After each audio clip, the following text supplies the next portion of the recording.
which case, those are the people that were in front of me. There were two people in front of me that used a Sharpie. Yes. That was given to them by the poll workers. Yes. It did not read their ballot. Okay. And they slid it in there twice. I used a pen. Yep. Took their Sharpie and threw it away. And it read your ballot. And it read my ballot. And it read your ballot. And it read my so ballot. what they're doing is they're telling people to use the Sharpies. That way, yes, those votes aren't counted. Yes. That's exactly what's happening. Yes.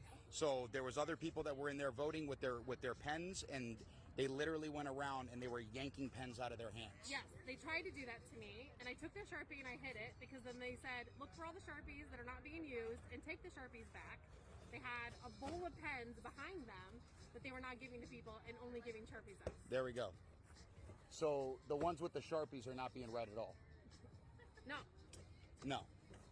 None of those ballots are being read. Of course not. So that's and so they're doing it because they're trying to skew all of the votes in yeah, there. And they that's didn't, exactly and they what's didn't going try on. to even slide it more than one time. They immediately took it and slid it in the front, like not even tried a second time. They just That's correct. ran it through and slid it in the front, and I was like, wait a That's what they second. did with yours? Yep, and I just went with a Sharpie, voted Trump, and she just slid it in, and that was it.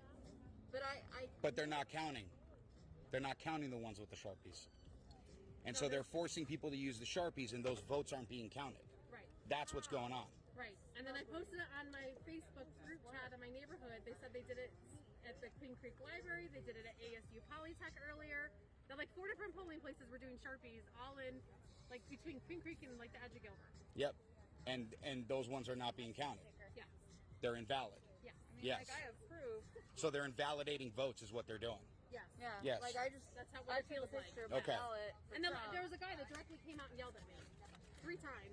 They both came out. Oh no, they called the sheriffs You and guys said stop. that and told us to stop handing out the ballpoint pens, in which case those are the only ones that are actually being Yeah. counted and validated. I used your pen and then I Yeah. sent it back to you and I And said, they're- give this to somebody. 'Cause this Yes, works. yes. And so we know that, and we've been telling them you need to use a ballpoint pen, not the Sharpie, and now those are getting invalidated. Yeah. So people are coming here to vote for Donald Trump, and those votes are all getting invalidated. That's what's going on. There we go.